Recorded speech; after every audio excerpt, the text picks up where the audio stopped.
David, el niño que ustedes están viendo en pantalla, un joven talento de la pintura. Escúchame, lo repaso para que ustedes entiendan. Se hablaba de que él podía ser un nuevo Picasso, Así como es. el gran pintor Pablo Viendo Picasso. su obra, bien Ojo, vendió sorprendente. cuadros en ese entonces por mucha plata. De aquello, estamos hablando año 87. Año 87, ¿cuánto llegó a vender un cuadro? 60.000 pesetas. Wow. De aquellos entonces era platal, mucha plata. Y que para la familia le caía bastante bien. Y de hecho ese día que se perdió iba a una exposición donde él mismo participaba con solo 13 años.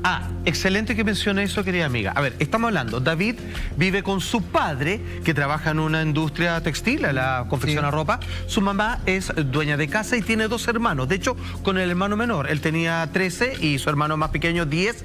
Iban también a la escuela de arte, pero claramente él era el genio de la pintura. Bueno, él comenzó a practicar, o sea, ya dibujaba impresionantemente, mira ya los pintaba, cuadros, o sea, diferentes estilos de hiperrealismo, digamos, a mezclas con espacios negativos, exactamente. Y él dice que llegó a constituir ya su primera obra maestra, que la confeccionó para una exposición de Semana Santa. Esa obra, de hecho, se llama ni más ni menos que Cristo de la Buena Muerte.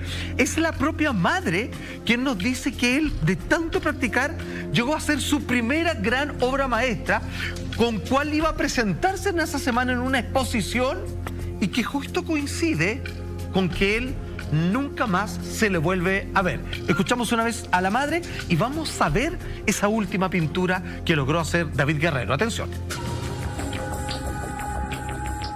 Fue creciendo con eso y cada día mejor, hasta que ya pintaba, que no, eso no era normal, hasta que hizo el cuadro que hizo, y ese día ya iba para la exposición.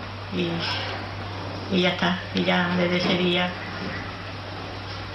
no hemos vuelto a saber nada de él, y ya está.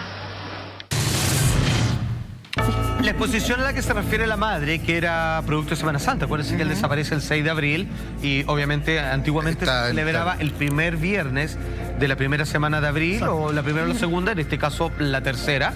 Bueno, esta galería de arte, esta exposición, se llama La Semana Santa, y el cuadro que él iba a presentar, y que incluso la madre lo menciona, que es como, no su condena, pero es como la culminación de su trabajo, tenía 13 años, se llamaba Cristo de la Buena Muerte. ¿Lo vemos, por favor, señor director?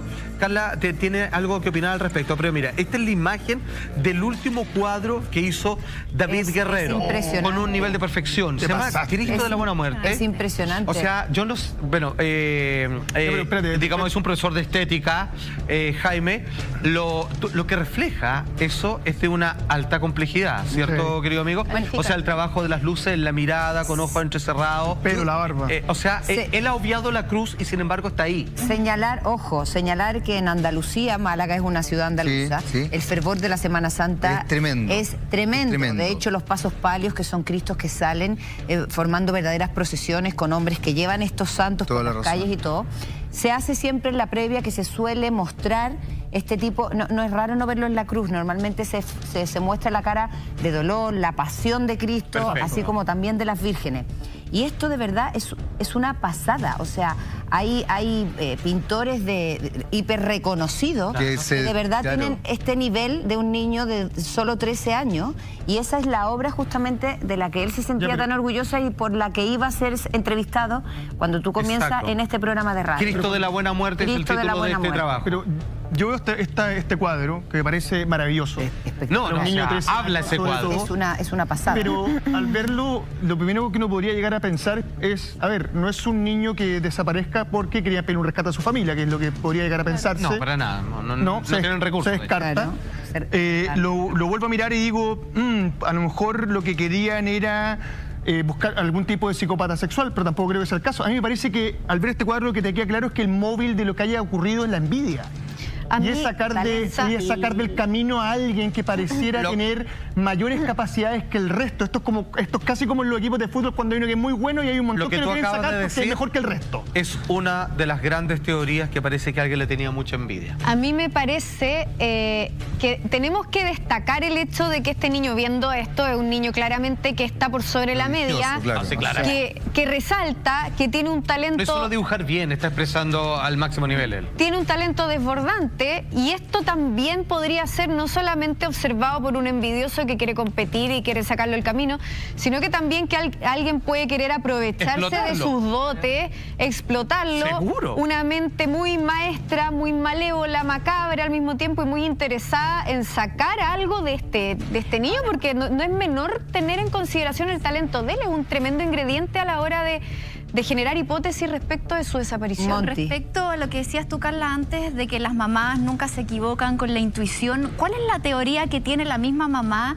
o los hermanos que hoy día ya están grandes con respecto a esta desaparición que parece que se lo hubiese tragado la tierra? Porque finalmente ellos conocían su círculo cercano, sabían que iban a estas clases de pintura. Ajá. Entonces finalmente debe existir también algo que la familia probablemente sepa y que la policía también maneje, como también una historia por dónde empezar a investigar o cómo seguir esa línea de investigación, porque estamos hablando de hace 30 años atrás, donde los medios no eran como los de hoy, no había la tecnología. Entonces, yo al ver a la mamá, de verdad siento que es una persona que está como muy resignada, que de verdad no sabe lo que pasó. Entonces, yo no sé si se maneja una teoría con respecto a eso, si la mamá sabe o ellos creen en algo o en alguien. Pero, ¿y te parece, Monty, que antes de ver las teorías, digamos, que podría ser como el final, digamos, de esta historia que estamos tratando de contar, de esta realidad? Porque esta teoría es bien escabrosa. Bien escabrosa. Partamos, por ejemplo, por lo que hizo ese día. Por supuesto. Si hubo alguna cosa anómala, algo que la madre viera, que pudiera a lo mejor y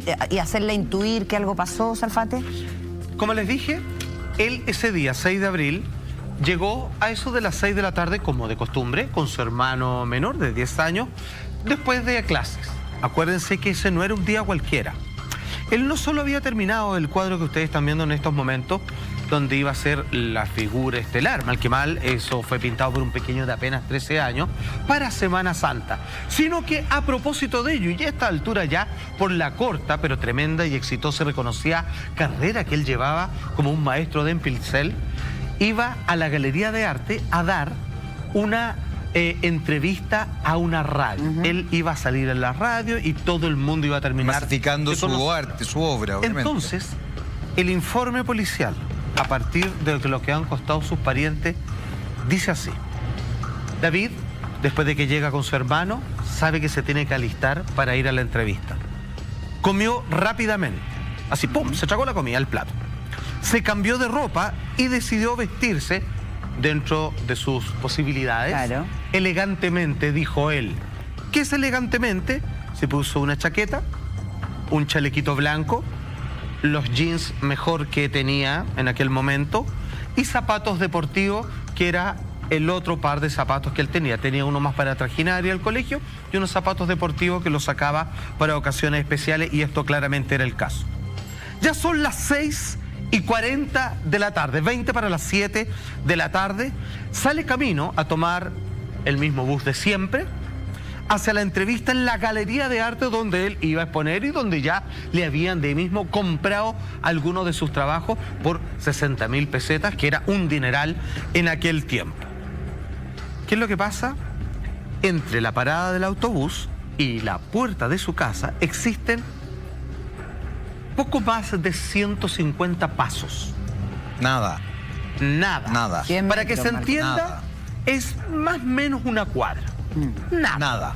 O sea, si alguien se asoma, tú puedes ver claramente la figura de tu hijo, digamos, sin ningún problema, y describir cuál es su ropa y todo. Perfectamente. Ahí está la parada del autobús.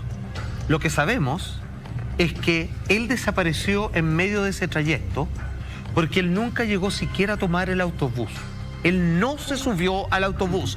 Él desapareció desde en la puerta inmediata que conecta con la calle de su casa hasta antes, que puede ser 10 pasos, 20 o los 150 finales, pero él no toma el autobús y ahí se le pierde completamente la pista, y hasta el día de hoy, hace 32 años, nadie tiene la menor idea qué pasó con él. Obviamente vamos a especular, porque no manejamos todavía, ni siquiera manejamos las teorías que sabemos, digamos, las vamos a ver más adelante. Pero estaba recordando el caso y que es ampliamente conocido por toda la gente, que es el caso de Salieri con Mozart. Bueno. Pensando también la idea de la envidia. Claro. Salieri era un compositor, fíjate que no era un mal compositor. No, pero le tocó nacer al lado de Mozart. Le tocó nacer al lado de Mozart y obviamente lo odiaba y finalmente lo torturó, lo envidió mucho y en muchos aspectos trató de copiarle cosas, etcétera, etcétera. ¿Por qué saco a relucir esto? Porque efectivamente me da la sensación de que en 100 metros un niño de 13 años que podría efectivamente tomar una micro se puede ir con alguien que conoce. O sea, no me da la sensación de que hubiera algo violento. Claro. No me da la sensación. Y eso habla ya del círculo cercano. Y eso habla del círculo cercano. Ajá. Y vuelvo un poco, perdonen este arranque histórico, justamente Mozart nunca se imaginó que Salieri era su peor enemigo. Claro. Porque estaba cercano y era su colega y además obviamente lo admiraba y lo veneraba muchísimo. Además perdón, Jaime, un detalle. Hay una gran diferencia entre ser un artista, en este caso pequeño de 13 años, que vendió un par de cuadros, ¿cierto? Y pasar a ser el artista que va a ser después de la entrevista radial. Es que la entrevista radial marca algo importante. Alguien quiso evitar la entrevista porque ese día su arte va a ser masivo. Bueno, ese día va a ser el niño de 13 años que pintó el mejor cuadro de la galería. Ese día va a ser famoso y desde ese día no lo puedes parar. Buen punto. De hecho, ese día, curiosamente, es el único día que él cambia su rutina. Él salía del colegio, llegaba a su casa, comía, después agarraba a su hermano y de ahí se iba a la peña donde hacía en el fondo... Donde estudiaba en la noche arte, donde pintaba. Y el único día que él quiebra su rutina es porque antes de eso va a la galería, donde además de exponer, va a ser entrevistado. Oye, ¿sabes ¿Alguien sabía eso? Es que yo creo que todo el mundo sabía eso. Oye, pero es que ¿sabéis lo que pasa, Eva? Es súper buen punto, porque yo creo, me da la sensación... Cambia todo. A ver, pero además, evidentemente, un niño de 13 años que probablemente maneja una cierta ingenuidad, es que es muy importante lo que dice Eva, probablemente lo comentó. Debe haber comentado de todas maneras. Málaga es una ciudad pequeña, sí. Andalucía, uno sabe lo que hace el vecino y el de allá y el más acá. Una madre chocha y orgullosa, por la ventana le contaba a los vecinos, probablemente mi hijo hoy día va a estar entrevistado en la radio. Porque absolutamente, entonces, toda la razón. Lo sabía el barrio entero, pero te lo doy firmado. Yo también, yo creo igual que tú. Ahora, cuando terminara esta entrevista, el papá, que trabajaba, ya decía, en una fábrica textil, quedó de ir a buscarlo a las 9 de la noche. Acuérdense, él sale de su casa a 20 para las 7 de la tarde, entre tomar el bus, iba a llegar un poquito más de las 7:30, se iba a quedar un rato, a las 8 la entrevista, a las 9 terminaría de todas maneras, y su padre iba a buscarlo.